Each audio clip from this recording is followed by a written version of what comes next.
नमस्कार दोस्तों, स्वागत है आपका हमारे official YouTube channel GS by Neeraj sir में। कैसे हैं आप सब? मैं उम्मीद करता हूं स्वस्थ होंगे, मस्त होंगे, अपनी तैयारी में व्यस्त होंगे। अब तैयारी का मतलब यही बचा बेटा, TGT आर्ट की तैयारी। ठीक है, जब भी मैं तैयारी कहूँ समझ लेना TGT आर्ट की तैयारी बोला जा रहा है। निश्चित रूप से आप लोग TGT आर्ट की तैयारी में लग चुके हैं। उसका जो सिलेबस है आपके सामने आ चुका है और सिलेबस के अकॉर्डिंग आप लोग तैयारी स्टार्ट कर चुके हैं।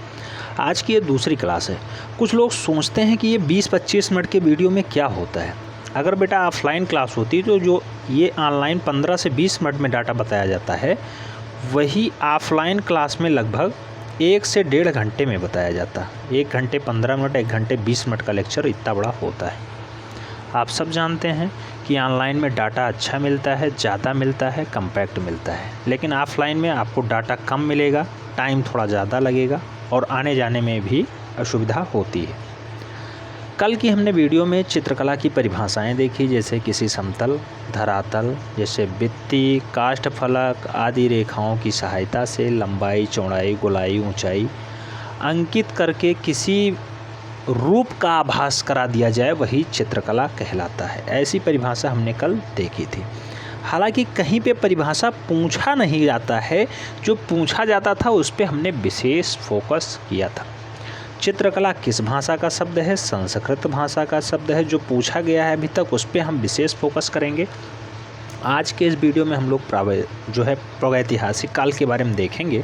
उससे पहले थोड़ा सा रिकॉल कर लेते हैं। चित्रकला परिभाषा, चित्रकला किस भाषा का शब्द है? संस्कृत भाषा का शब्द है। उसके बाद चित्रकला में जो है प्रागैतिहासिक मानवों ने किस प्रकार अपनी संस्कृति, सभ्यता, भाव, विचार, विकास को जो है आगे बढ़ाया और किस आधार पे जो है उनका विकास हुआ, तो उसे हमने देखा। एजोइक युग, पेलोजोइक युग, मेसोजोइक युग और सिनोजोइक युग के बारे में कल हमने यहाँ तक देखा था। उसके बाद मोटा मोटा हमने ये बता दिया था कि प्रागैतिहासिक काल में पूर्व पाषाण काल, मध्य पाषाण काल और उत्तर पाषाण काल के बारे में जानेंगे। उसके बाद कुछ महत्वपूर्ण फैक्ट्स दिए गए हैं जो मध्य प्रदेश और उत्तर प्रदेश की गुफाओं से संबंधित हैं। वहाँ से क्वेश्चंस बनते हैं आपके सिलेबस में, जैसे होशंगाबाद, मिर्ज़ापुर, भीमबेटका, रायगढ़, बांदा, पंचमढ़ी। तो इनसे क्वेश्चंस बनते हैं, तो इन्हीं को पढ़ना भी है। आज के इस वीडियो में हम लोग देखेंगे मिर्ज़ापुर क्या है, कहाँ है, रायगढ़ देखेंगे कहाँ है, क्या पाया गया, प्रागैतिहासिक कला केंद्र क्या मिले, बांदा देखेंगे, बांदा कहाँ पे है, क्या मिला यहाँ से प्रागैतिहासिक साक्ष्य, और पंचमढ़ी के बारे में देखेंगे। 2 डाटा छूटेगा, भीमबेटका और होशंगाबाद, ये हम लोग कल की वीडियो में देखेंगे। तो प्रागैतिहासिक काल का ये वीडियो स्टार्ट करते हैं। प्रागैतिहासिक काल अगर देखा जाए तो बेटा भारत के संदर्भ में देखना है कि भारत का प्रागैतिहासिक कला केंद्र कहाँ कहाँ रहा है, उसी के बारे में हम लोग अध्ययन करेंगे। आइए देखते हैं। हजारों वर्षों की लंबी काल अवधि में जल तरंगों के समान फैली इस प्रागैतिहासिक चित्रकला को अध्ययन की सुविधा की दृष्टि से हमने इसे 3 निम्नलिखित खंडों में बांट दिया है, विभाजित कर दिया है। वो खंड कौन कौन से हैं? तो उन्हें हम लोग पूर्व पाषाण, मध्य पाषाण और उत्तर पाषाण काल के नाम से जानते हैं। बहुत महत्वपूर्ण है इनके सब नाम, जैसे पूर्व पाषाण काल। पूर्व पाषाण काल का अन्य नाम क्या है? तो बेटा पुरातन प्रास्तर युगीन या पुरातन प्रास्तर युग के नाम से भी जाना जाता है। याद रखना है, ये क्वेश्चंस पूछा गया है। पूर्व पाषाण काल या फिर पुरातन प्रास्तर युग, इसका जो है अंग्रेजी रूपांतरण क्या होता है? तो मेगालिथिक एज के नाम से भी इसे जानते हैं। मेगालिथिक एज, इसकी कालावधि क्या है? तो 30,000 वर्ष से 25,000 ईसा पूर्व तक होती है। 30,000 ईसा पूर्व से 25,000 ईसा पूर्व तक पूर्व पाषाण काल है। यानी 5,000 वर्षों में जो कुछ चित्रकला के डाटा इकट्ठा हुए प्रागैतिहासिक केंद्र में आए, यानी उसे हम लोग पूर्व पाषाण काल में पढ़ते हैं, उन्हें देखते हैं। पूर्व पाषाण काल से जब क्वेश्चन बना है वनडे एंट्रेंस में, तो इसका नाम पूछा गया है, पुरातन प्रास्तन युगीन होता है, और इसका समय कई बार पूछ लिया गया है। तो 30,000 से 25,000 ईसा पूर्व पूर्व पाषाण काल का समय है। दूसरा मध्य पाषाण काल, बेटा मध्य पाषाण काल या फिर मध्य प्रस्तर युग, इसे याद रखना है। मध्य पाषाण काल या फिर मध्य प्रस्तर युग कब से स्टार्ट होता है? तो 25,000 से 10,000 ईसा पूर्व तक इसका समय काल है, यानी 15,000 वर्षों का यहाँ पे डाटा लिखा रखा है मध्य पाषाण काल में। इसको हम लोग मेसोलिथिक एज के नाम से जानते हैं, मेसोलिथिक एज। ठीक है, मेसोलिथिक एज ये है मध्य पाषाण काल, इसे मध्य प्रस्तर युग के नाम से जाना जाता है। 15,000 वर्षों का डाटा इसमें संग्रहित है। तीसरा खंड आता है उत्तर पाषाण काल। उत्तर पाषाण काल को नव प्रस्तर युग के नाम से जानते हैं। बहुत से लोग कंफ्यूज हो जाते हैं। पूर्व पाषाण काल को पुरातन कहा जाता है, उत्तर पाषाण काल को नव प्रस्तर कहा जाता है। कंफ्यूज नहीं होना है, ठीक है। दोनों ऑप्शंस में रहेंगे आपको कंफ्यूज करने के लिए। तो उत्तर पाषाण काल को नव प्रस्तर युग के नाम से जाना जाता है। नियोलिथिक एज इसका अंग्रेजी रूपांतरण भी है, इसे नियोलिथिक एज के नाम से भी जानते हैं। इसमें कुल मिला के 7,000 वर्षों का डाटा पढ़ा जाता है। 7,000 वर्षों का इतिहास इसमें लिखा हुआ है और यहाँ पे 10,000 से 3,000 ईसा पूर्व तक जानकारी प्राप्त होती है। तो यानी अब हमें कुल मिला के 30,000 से 3,000 वर्षों के बीच का डाटा पढ़ना है, यानी 27,000 वर्षों का जो है हमें चित्रकला देखना है। कैसे उसमें जो है मूर्ति कला बढ़ी, क्या क्या चित्र प्राप्त हुए, दृश्य कला, मूर्ति कला, मृदभांड कला, सब कुछ क्या क्या मिले। तो यहाँ से जो आपका सिलेबस डिजाइन होता है, सिलेबस में आपके इसीलिए भारत के प्रागैतिहासिक कला केंद्र हैं, क्योंकि ये जो पेपर होता है ये ऑब्जेक्टिव टाइप का पेपर होता है, यानी एमसीक्यू बेस का पेपर होता है। इसलिए इसमें डिस्क्रिप्टिव का कोई चांस ही नहीं है।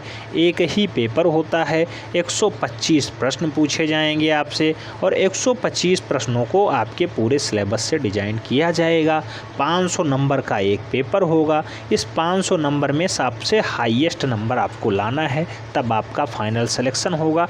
केवल और केवल एक ही परीक्षा है। बहुत से मैसेज आए, सर क्या इसके बाद मेंस भी लिखना है? मेंस नहीं लिखना है बेटा, यही आपका सब कुछ है, इसलिए इसे अच्छे से पढ़ लें। इसकी जो प्रैक्टिस सुबह कराई जाती है टेस्ट पेपर, उसे आपको हर हाल में देखना है, क्योंकि जो क्वेश्चंस वहाँ पुटअप किए जाते हैं वो सभी के सभी प्रीवियस ईयर से रिलेटेड हैं, सभी के सभी प्रीवियस ईयर के क्वेश्चंस हैं। तो टेस्ट पेपर आप लोग ज़रूर दीजिएगा, उन्हें नहीं छोड़ना है, ठीक है। पढ़ाई तो हम लोग आगे कर ही रहे हैं। आइए स्टार्ट करते हैं पूर्व पाषाण काल में क्या क्या हुआ। तो इस युग में आदि मानव प्राकृतिक निर्मित गुफाओं में रहता था। जो पुराना मानव था वो प्राकृति यानी जो बनी बनाई गुफाएं थी उसी में रहा करता था, प्रकृति की गुफाओं में। साथ ही साथ पत्थर, हड्डी और लकड़ियों के मोटे भद्दे औजार एवं हथियारों को बनाना वो जानता था। कौन कौन सा? तो पत्थर, हड्डी और लकड़ी के मोटे और भद्दे औजार, यानी बहुत सुरीले, बहुत नुकीले नहीं थे उसके, ठीक है। तो पत्थर, हड्डी और लकड़ी के मोटे और भद्दे औजार व हथियार बनाना जानता था कौन? आदि मानव। साथ ही साथ ये अवशेष भी प्रायः पशुओं की अस्थियों से प्राप्त हुए हैं। इन्हें हम लोग अगर देखें तो भारत में सर्वप्रथम ब्रुशफुट नामक विद्वान ने प्रस्तर युग के औजार की खोज की थी। ये नाम बहुत महत्वपूर्ण है। ब्रुशफुट नामक विद्वान ने प्रस्तर युग यानी कि पूर्व पाषाण काल के औजारों की खोज की थी। ध्यान रखना है, नोट डाउन कर लेना है। उसके बाद अगर हम लोग बात करते हैं तो आया कि मद्रास के समीप पल्लावरम नामक स्थान में की थी। अच्छा, तो यानी जो औजार खोजा गया वो मद्रास में खोजा गया और पल्लावरम नामक स्थान पे खोजा गया। पल्लावरम किस विद्वान ने खोजा? ब्रुशफुट, नाम याद रखना है, ब्रुशफुट। ब्रुशफुट ने खोजा है, मद्रास में खोजा है, पल्लावरम नामक स्थान पे, ठीक है। इसके आगे का डाटा मिलता है कि इसके पश्चात प्रस्तर युग के अन्य स्थान जैसे सोवा, नर्मदा, साबरमती नदी की घाटियों से भी कुछ डाटा मिले हैं। तो सोवा नदी, नर्मदा नदी और साबरमती नदी में कुछ महत्वपूर्ण जो है पूर्व पाषाण काल के कुछ तथ्य मिले हैं, ठीक है। तो इनके घाटियों का भी उत्खनन हुआ है। इसके अलावा उड़ीसा, मंसूर, मद्रास आदि से भी ऐसे प्रांत हैं जहां प्राचीन प्रस्तर युगीन औजार व हथियार मिले हैं। औजार किसने खोजा? ब्रुसफुट ने खोजा है, ध्यान रखना है, ठीक है। आगे डाटा आता है कि मध्य प्रदेश के मोराना जनपद में पहाड़गढ़ सियोरपुर कला क्षेत्र में करीब 25,000 वर्ष पुराने चित्र 25,000 वर्ष पुराने चित्र प्रोफेसर DPS दाराकेस ने खोजे हैं। 25,000 वर्ष पुराना चित्र खोज लिया DPS दाराकेस ने। कहाँ पे? मोनेरा जनपद, ये मध्य प्रदेश में पड़ता है, वहाँ पे खोजा है, ठीक है। जिनके विषय क्या हैं? तो शिकार व शिकारी बहुत महत्वपूर्ण है बेटा। ये शिकार और शिकारी विषय जो है बहुत बार पूछा गया है एग्जाम में। शिकार व शिकारी दृश्य किसके हैं? तो ये पूर्व पाषाण काल के विषय रहे हैं। इसकी खोज किसने की थी? तो DPS दाराकेस ने की थी। DPS दाराकेस ने की थी। लगभग कितने पुराने चित्र हैं? 25,000 वर्ष पुराने चित्र हैं। कौन से रंग में है? तो बेटा गेरुआ रंग और सफ़ेद रंग है। गेरुआ और सफ़ेद रंग में ये चित्र मिले हैं। गेरुआ रंग और सफ़ेद रंग में शिकार व शिकारी के चित्र मिले हैं। खोज किसने की है? DPS दाराकेस ने की है। सबसे पहले पूर्व पाषाण काल में जो है औजार की खोज किसने की? ब्रुसफुट ने की। ब्रुसफुट। अब हम लोग आगे बढ़ते हैं और मध्य पाषाण काल के बारे में थोड़ा बहुत डाटा लेते हैं। अगर मध्य पाषाण काल पे नज़र डालें तो यहाँ युग किसी काल विशेष का संकेत नहीं करता है। यहाँ पे दोनों का मिक्स रूप पाया जाता है, ठीक है। तो यह किसी काल विशेष का संकेत नहीं करता है। इस समय मानव ने अपने औजारों को और अधिक सुडौला व ज्यामितीय रूप प्रदान कर दिया था। बहुत अच्छे से इसे सुडौला बना दिया जो अभी तक भद्दा था, और उसे ज्यामितीय रूप में प्रयोग करना स्टार्ट कर दिया। इसमें मिट्टी के बर्तन बनाने की चेष्टा की, जिसमें कुछ हद तक सफल भी रहे। मृदभांड कला के बारे में थोड़ी सी जानकारी मध्य पाषाण काल में मिली, यानी थोड़ा सा लोगों का रुचि इस पे आया, ठीक है। क्या? तो मिट्टी के बर्तन बनाने की चेष्टा मध्य पाषाण काल में मानव ने की, आदि मानव ने, ठीक है। ध्यान रखना है, क्वेश्चन ऐसे पूछा जाएगा कि मिट्टी के बर्तन बनाने की चेष्टा किस काल में हुई? आएगा पूर्व पाषाण काल, मध्य पाषाण काल, उत्तर पाषाण काल, इनमें से कोई नहीं। राइट आंसर क्या होगा? मध्य पाषाण काल। मध्य पाषाण काल का एज क्या होता है? 25,000 से 10,000 ईसा पूर्व तक होता है। इसे हम लोग मेसोलिथिक एज के नाम से भी जानते हैं। मेसोलिथिक एज के नाम से भी जानते हैं। ध्यान रखना है, इम्पॉर्टेंट है। मिट्टी के बर्तन बनाने का काम मध्य पाषाण काल में हुआ है। आगे बढ़ते हैं हम लोग उत्तर पाषाण काल के बारे में थोड़ी सी जानकारी लेते हैं। इसमें क्या क्या हुआ है? तो बेटा उत्तर पाषाण काल की तरफ अगर बात करें तो पूछा गया है इस काल में मानव पशुपालन व कृषि जैसे धंधों को अपनाने लगा था। बहुत महत्वपूर्ण डाटा दिया गया है कि उत्तर पाषाण काल, जिसे हम लोग जानते हैं नव प्रस्तर युग के नाम से, कार्यकाल होता है 10,000 से 3,000 ईसा पूर्व। उसमें आदि मानव पशुपालन भी करता था और कृषि जैसे धंधों को भी अपनाने लगा था। तो खेती का साक्ष्य और पशुपालन का काम कहाँ होता है? उत्तर पाषाण काल में होता है। 10,000 ईसा पूर्व से 3,000 ईसा पूर्व के बीच में ऐसा जानकारी प्राप्त हुआ है। साथ ही साथ कलात्मक बर्तन भाणों का प्रयोग भी प्रारंभ हो गया था। कलात्मक यानी कुछ उस पर दृश्य चित्र भी दिखाए गए थे, ऐसा बर्तन, और ऐसे जो है कुछ अदर डाटा भी प्रोवाइड किए गए, ठीक है। तो कलात्मक बर्तन भी मिलने लगा था। साथ ही साथ जो उसने चाक पेर बनाए थे, क्या कलात्मक बर्तन, चाक जानते हैं आप लोग?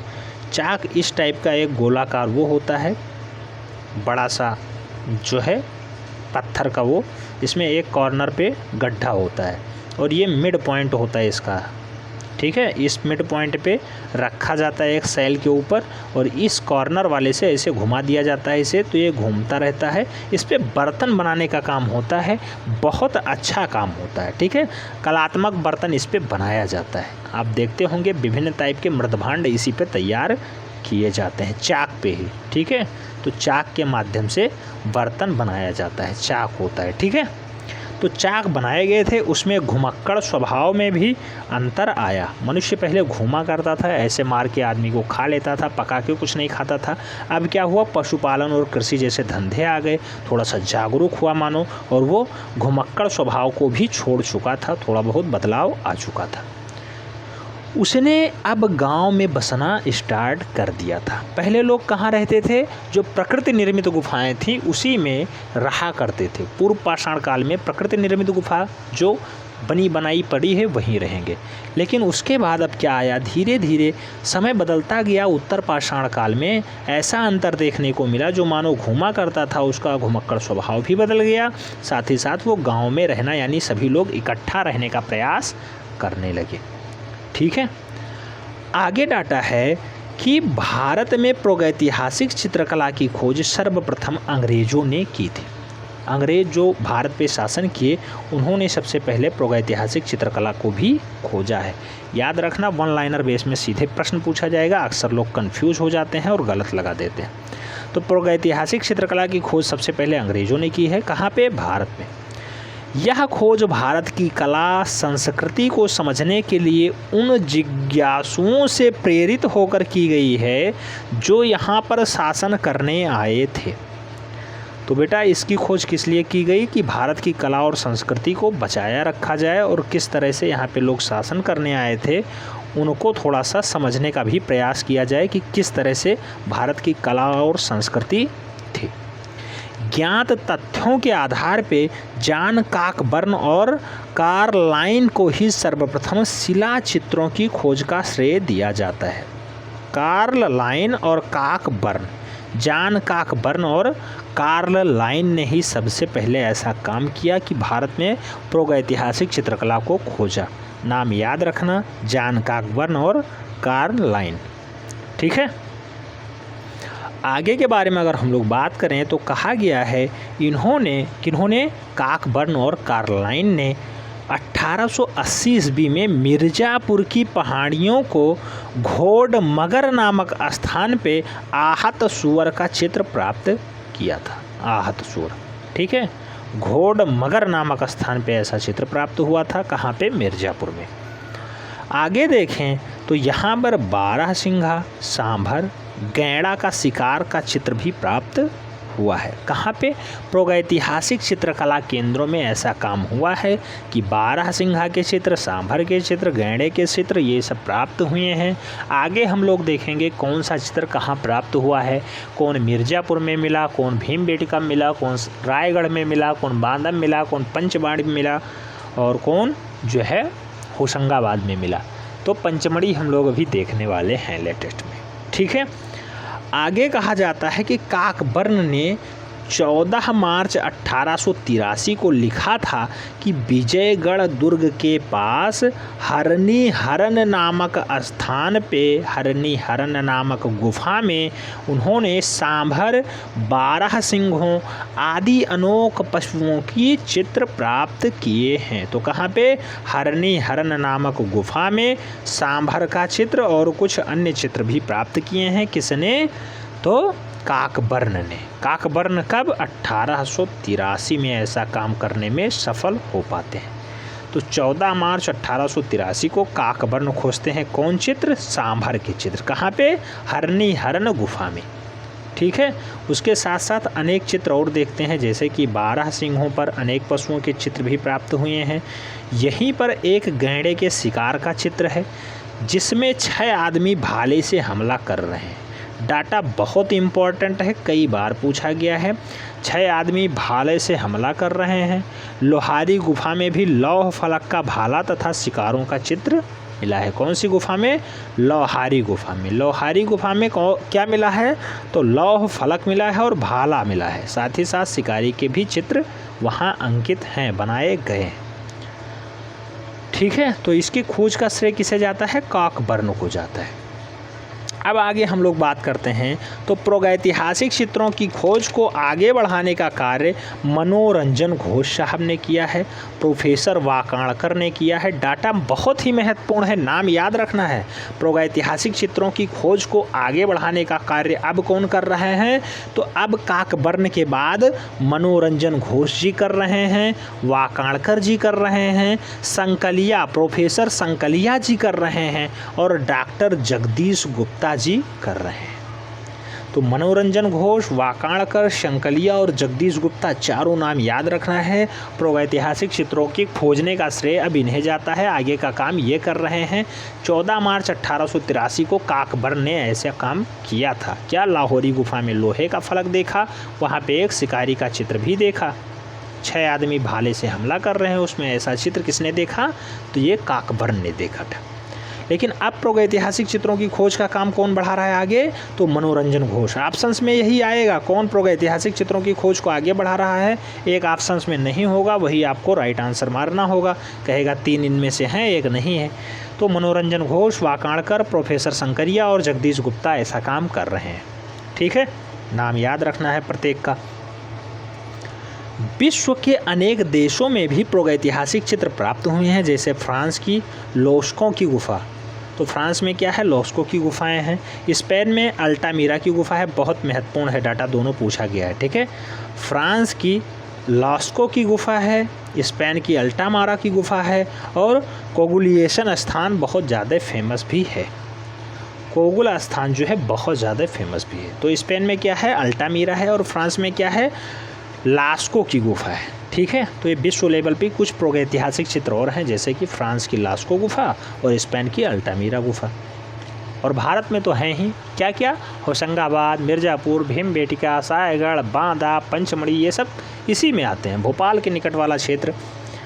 ऐसे ही आगे हम लोग बढ़ें तो देखते हैं कि भारत के विभिन्न स्थानों में उत्तर प्रदेश का मिर्ज़ापुर क्षेत्र और मध्य प्रदेश के पंचमढ़ी, रायगढ़, बांदा, पंचमढ़ी, रायगढ़, बांदा, होशंगाबाद और भोपाल के क्षेत्र सबसे ज़्यादा फेमस हैं, जहाँ पे प्रागैतिहासिक चित्र प्राप्त हुए। ठीक है, तो कौन कौन से? उत्तर प्रदेश का मिर्ज़ापुर और बांदा सबसे ज़्यादा फेमस है और मध्य प्रदेश का पंचमढ़ी, रायगढ़, होशंगाबाद और भोपाल के पास वाले क्षेत्र बहुत ज़्यादा फेमस हैं। आइए देखते हैं उत्तर प्रदेश का प्रमुख क्षेत्र।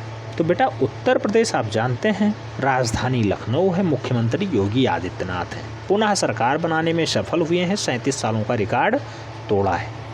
उत्तर प्रदेश का एक क्षेत्र पड़ता है मिर्ज़ापुर, बहुत ज़्यादा फेमस रहता है मिर्ज़ापुर, बहुत ज़्यादा सुर्खियों में रहा है और एक आध वहाँ पे कुछ खास काम भी हुए हैं, जैसे लिखुनिया की एक गुफा है, ये कहाँ बहती है? सोन नदी के घाटी में है लिखुनिया की गुफा। और भलडरिया, ये गुफाएं हैं, भलडरिया और लिखुनिया। लिखुनिया कई बार पूछा गया है, कहाँ पे है लिखुनिया? मिर्ज़ापुर में है। ठीक है, मिर्ज़ापुर। अब कुछ लोग इसे फिल्म से ले रहे होंगे, फिल्म से भी कोरिलेट करके देख सकते हैं, जैसे आपकी स्मृति में बैठे। ठीक है, आइए देखते हैं। मिर्ज़ापुर उत्तर प्रदेश का क्षेत्र है। विंध्याचल पर्वत की कैमूर श्रृंखलाओं में स्थित मिर्ज़ापुर जिले में 100 से अधिक चित्रित गुफाएं हैं। कई बार ये डाटा पूछा गया है, कितनी चित्रित गुफाएं हैं? 100 से अधिक।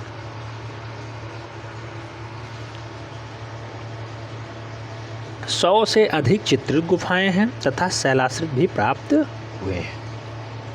कैमूर श्रृंखला के भीतर सोन नदी की घाटी में लिखुनिया, भलडरिया आदि प्रमुख गुफाएं हैं, जिसकी छतों व दीवारों पे 5000 ईसा पूर्व के चित्र बने हुए हैं। अब कुछ लोग सोच रहे होंगे ये कैसे प्रागैतिहासिक में आया?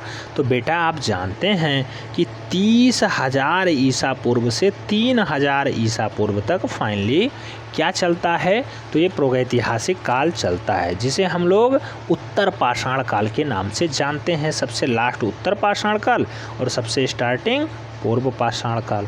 ठीक है, समझ में आ गया? तो लिखुनिया और भिंडरिया की छतों व दीवारों पे 5000 ईसा पूर्व के भी चित्र प्राप्त हुए हैं। लिखुनिया दरी व छोटी पहाड़ी गराई नदी के किनारे स्थित है। यहाँ कुछ घुड़सवार पालतू हथनी की मदद से जंगली हाथियों को पकड़ने हुए नजर आते हैं, ऐसा भी चित्र प्राप्त है। कई बार ये पूछा गया है कि घुड़सवार को पकड़ने का दृश्य कहाँ प्राप्त हुआ?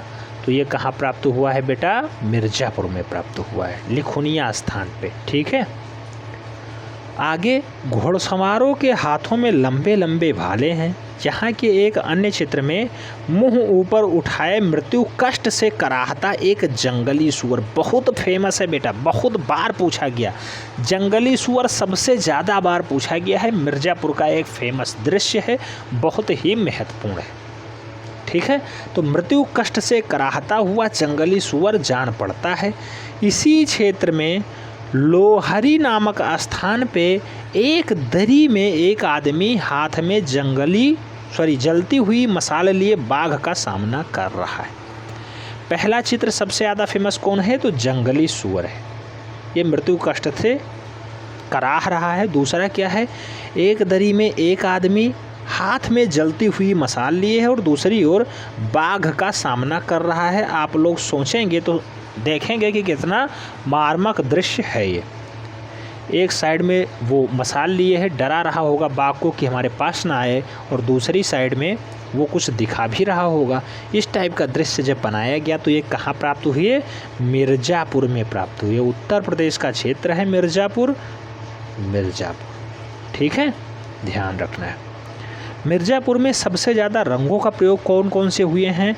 तो लाल, पीले, काले और सफ़ेद रंगों का प्रयोग किया गया है। लाल, पीला, काला, सफ़ेद रंग प्रयोग किया गया है मिर्ज़ापुर में। ठीक है, नेक्स्ट, मिर्ज़ापुर का सबसे ज़्यादा फेमस पिकनिक स्थल क्या है? तो बिढम है, बिढम। बिढम में भी अनेक शिलाचित्र प्राप्त हुए हैं, बिढम में भी अनेक शिलाचित्र प्राप्त हुए हैं, ध्यान रखना है। विजयगढ़ गुफा में तीनों आदमियों को लाल, पीले तथा सफ़ेद रंगों से भी बनाया गया है। कहाँ पे? विजयगढ़ गुफा में। अभी तक सबसे ज़्यादा बार क्वेश्चन लिखुनिया से पूछा गया है और मिर्ज़ापुर में घायल सूअर से पूछा गया है। ध्यान रखना है, मिर्ज़ापुर की जो गुफाएं प्राप्त हुई हैं लगभग 5000 ईसा पूर्व की प्राप्त हुई हैं। रंग कौन कौन से प्रयोग किए गए हैं? तो रंग भी आपको हमने बताया। अब विजयगढ़ गुफा में 3 आदमी बनाए गए हैं लाल, पीले, सफ़ेद रंग से, इन्हें भी आपको याद रखना है। सोहरो घाट के क्षेत्र में शाही के आखेट, हाथों के छापने वाली मानवाकृति एवं पशु चित्र भी चित्रित किए गए हैं। पशु चित्र भी चित्रित किए गए हैं। नेक्स्ट आता है सुप्रसिद्ध चित्र सूअर के आखेट का भी चित्रण कहाँ पे हुआ है? तो बेटा अभी हमने वही बताया कि कराहता हुआ जो है सूअर वो कहाँ पे पाया जाता है? तो वो पाया जाता है मिर्ज़ापुर में। तो सूअर का आखेट कहाँ मिलेगा आपको? मिर्ज़ापुर में मिलेगा। ठीक है, ध्यान रखना है, बहुत महत्वपूर्ण है। अब मानिकपुर आता है बेटा। मानिकपुर इसका पूरा नाम बांदा क्षेत्र में पड़ता है, जगह है मानिकपुर। यह स्थान बांदा जनपद में आता है। यहाँ तीर कमान लिए हुए घुड़सवार चित्रित है, बहुत बार पूछा गया है। तीर कमान लिए घुड़सवार कहाँ पाया जाता है? ऐसा चित्र कहाँ मिलता है? तो ऐसा चित्र बांदा रीजन में मिलता है, बांदा क्षेत्र के मानिकपुर में मिलता है। ध्यान रखना है, मानिकपुर बहुत कम ऑप्शंस में रहता है, बांदापुर ज़्यादातर पाया जाता है ऑप्शंस में। तो बांदा ही राइट आंसर लगाना है, उत्तर प्रदेश का जिला है बांदा। ठीक है,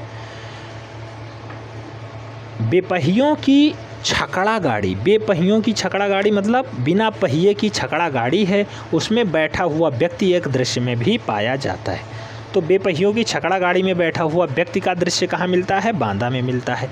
बांदा क्षेत्र में ही सरहाट, कारियाकुंड व करपटिया प्रागैतिहासिक चित्रों का प्रमुखता से प्रकाश में आया है। और बांदा के क्षेत्र में सरहाट व कारियाकुंड जो है ये करपाटिया प्रागैतिहासिक चित्रों के लिए सबसे ज़्यादा फेमस हुआ है, बहुत ज़्यादा प्रसिद्ध है। सरहाट में 3 घोड़ों का गेरू द्वारा ओजपूर्ण अंकन उल्लेखित है। कहाँ पे? सरहाट में। सरहाट कहाँ पड़ता है? बांदा के क्षेत्र में। कितने घोड़े? 3 घोड़े। 3 घोड़ों को किस कलर से? गेरुआ कलर। ध्यान रखना है, सरहाट में 3 घोड़ों को गेरू द्वारा ओजपूर्ण अंकन उल्लेखित है। ऐसा चित्र भी मिलता है। कहाँ पे? बांदा में मिलता है। ध्यान रखना है, दोनों में अंतर है, बहुत ज़्यादा अंतर है। उसके बाद आता है करियाकुंड में धनुर्धारियों के दल को 12 सिंघा का पीछा करते हुए दिखाया गया है। तो करियाकुंड में धनुर्धारियों के दल को 12 सिंघा का पीछा करते हुए दिखाया गया है। ऐसा दृश्य कहाँ मिलता है? बांदा क्षेत्र में मिलता है, उत्तर प्रदेश का है। कई बार सीधे पूछ लिया जाता है कि धनुर्धारियों के दल को 12 सिंहों का पीछा करते हुए दिखाया गया, कहाँ पे है? उत्तर प्रदेश, मध्य प्रदेश, बिहार, पश्चिम बंगाल। राइट आंसर क्या होगा? उत्तर प्रदेश। अगर सब क्वेश्चंस पूछा जाता बांदा, मध्य प्रदेश, भोपाल और मिर्ज़ापुर, तो राइट आंसर क्या होता है? बांदा। अब हम लोग आगे बढ़ते हैं मध्य प्रदेश की तरफ। उत्तर प्रदेश के 2 महत्वपूर्ण क्षेत्र थे आपके सिलेबस में जिन्हें हमने पढ़ा, बांदा और मिर्ज़ापुर, बहुत महत्वपूर्ण थे। बाकी जो सिलेबस है वो आपका सिलेबस मध्य प्रदेश से है, तो मध्य प्रदेश में भी हम लोग देखेंगे। मध्य प्रदेश के प्रमुख क्षेत्र कौन कौन से हैं? तो पंचमढ़ी देखेंगे। यह स्थान महादेव पर्वत श्रृंखला में अवस्थित है। बहुत बार क्वेश्चन पूछा गया महादेव पर्वत श्रृंखला कहाँ पे है? तो बेटा कहाँ पे है? मध्य प्रदेश में है। किस क्षेत्र में है? पंचमढ़ी क्षेत्र में है। ठीक है, तो पंचमढ़ी के आसपास कई लगभग 5 मील के घेरे में 50 के करीब दरिया यानी गुहाएं प्राप्त हुई हैं। कितनी? 50 गुहाएं प्राप्त हुई हैं। ठीक है, और ये गुहाओं का संबंध किससे है? तो प्रागैतिहासिक चित्र कला से है, क्योंकि प्रागैतिहासिक काल के ही चित्र लगभग मिलते हैं। 3000 ईसा पूर्व से अगर पुराने चित्र मिल रहे हैं तो प्रागैतिहासिक है, 30,000 से 3000। ठीक है, आइए आगे देखते हैं पंचमढ़ी में और क्या मिला। तो पंचमढ़ी क्षेत्रों के चित्रों को प्रकाश में लाने का श्रेय HD गार्डन नामक विद्वान को जाता है। पंचमढ़ी को खोजने का श्रेय भी HD गार्डन को ही है, ध्यान रखना है। HD गार्डन से बार बार प्रश्न बना है कि पंचमढ़ी के चित्र किसने खोजे? HD गार्डन ने खोजा है। अभी हमने लेटेस्ट में जब टेस्ट दे रहे थे उसमें ये क्वेश्चंस आया था, आपने देखा होगा, आपको समझ में आ गया होगा क्यों, कहाँ से कितने क्वेश्चंस बनते हैं। ठीक है, तो पंचमढ़ी क्षेत्रों के चित्रों को प्रकाश में लाने का श्रेय HD गार्डन नामक विद्वान को जाता है, जिन्होंने सन 1936 ईस्वी में यहाँ के चित्रों के संबंध में रेखा चित्र और फलक के द्वारा चित्रों को सहेजा और उसको पढ़ा, उसके बाद उसे प्रकाशित किया। जिससे प्राप्त होता है, उन्हें लगता है कि यहाँ पे 15 से अधिक शिलाएं और गुफाएं हैं जिनको वो खोज पाए हैं। ठीक है, तो HD गार्डन लगभग 15 गुफाओं को खोज पाए, ऐसा उनका काम रहा है, और इस खोजबीन के आगे उनका काम जो है सफल भी रहा। 1936 में ऐसा कारनामा करने में वो सफल हुए हैं, ध्यान रखना है। इसके साथ साथ कुछ अभिलेख भी प्राप्त हुए हैं। अभिलेख जब प्राप्त होगा तो ये पता चलेगा ये किस काल के हैं, उनका आकार निर्धारण हो जाता है, उनका काल निर्धारण हो जाता है। तो जो है पंचमढ़ी किस काल का है? तो 9वीं से 10वीं काल के, यानी 9वीं से 10वीं शताब्दी के मध्य मूल रूप से पंचमढ़ी के गुफाएं और जो है चित्र प्राप्त हुए हैं। तो 9वीं से 10वीं शताब्दी के मध्य ऑप्शन में पूछा गया है ये क्वेश्चन, ध्यान रखना है, सीधे सीधे पूछा जाएगा। पंचमढ़ी की गुफाएं किस शताब्दी में जो है खोजी गई? ऑप्शंस में रहेगा 9वीं 10वीं, 8वीं 7वीं, 8वीं 9वीं या फिर 10वीं 11वीं। राइट आंसर क्या बनेगा? 9वीं से 10वीं, ध्यान रखना है। ठीक है, इस पूरे क्लास की जो है PDF आपको व्हाट्सएप पेड ग्रुप पे भेज दी जाएगी, परेशान होने की ज़रूरत नहीं है। फ़िलहाल आपको क्लास ढंग से देखना है, नोट डाउन कर लेना है जो आपको इम्पोर्टेंट बताया जाता है। पंचमढ़ी में भी आइए देखते हैं आगे। यहीं पे महादेव पर्वत के चारों ओर अवस्थित इमली खोह कहाँ पे है बेटा? पंचमढ़ी में है। सांभर का आखेट का दृश्य कहाँ पे है? कहाँ खोजा गया है? पंचमढ़ी में है। भीड़ा देव गुफा की छत पे कुछ प्राप्त हुआ क्या? शेर के आखेट का दृश्य प्राप्त हुआ। तो भीड़ा देव गुफा कहाँ पे है? पंचमढ़ी में है। शेर का आखेट का दृश्य कहाँ पे है? भीड़ा देव गुफा में है। भीड़ा देव गुफा कहाँ पे है? पंचमढ़ी में है, ध्यान रखना है सब। और महादेव बाजार का विशालकाय बकरी का चित्र बहुत फेमस है बेटा। विशालकाय बकरी कहाँ पाई गई? पंचमढ़ी में पाई गई। कहाँ पे? महादेव बाजार में। महादेव बाजार कहाँ पे है बेटा? पंचमढ़ी में है। विशालकाय बकरी का चित्र पंचमढ़ी में ही प्राप्त हुआ है। यही क्वेश्चंस बार बार पूछे जाते हैं, कौन सा चित्र कब प्राप्त हुआ, कहाँ प्राप्त हुआ, कहाँ का क्या पॉपुलर है, यही पूछा जाता है और कुछ नहीं है। यही पूछा जाएगा भारत के प्रागैतिहासिक कला केंद्र में, ऐसे ही सिंधु घाटी सभ्यता में पूछा जाएगा, ऐसे ही भारतीय चित्रकला के 6 अंगों से पूछा जाएगा, ऐसे ही लघु चित्रकला जैसे जैनपाल अपभ्रंश में भी पूछा जाएगा। तो इसी टाइप से पूछा जाता है, जो पूछा जाता है उसी को मैं विशेष फोकस कर रहा हूँ, उसे आपको नोट डाउन करते हुए आगे बढ़ना है। विशालकाय बकरी का चित्र कहाँ प्राप्त हुआ बेटा? पंचमढ़ी में प्राप्त हुआ। ठीक है। लश्करिया खोह, सोनभद्रा और जम्बूद्वीप और नंबूभोज, ये बनियाबेरी, माड़ादेव, नकरिया और झलई, ये सब स्थान हैं जो कुछ महत्वपूर्ण शलाश्रय पाए हैं, कुछ महत्वपूर्ण गुफाएं प्राप्त हुई हैं। किसके द्वारा?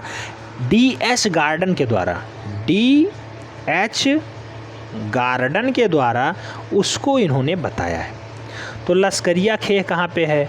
पंचमढ़ी के पास है। सोनभद्रा कहाँ पे है? पंचमढ़ी के पास है। जम्बूद्वीप कहाँ पे है? पंचमढ़ी के पास है।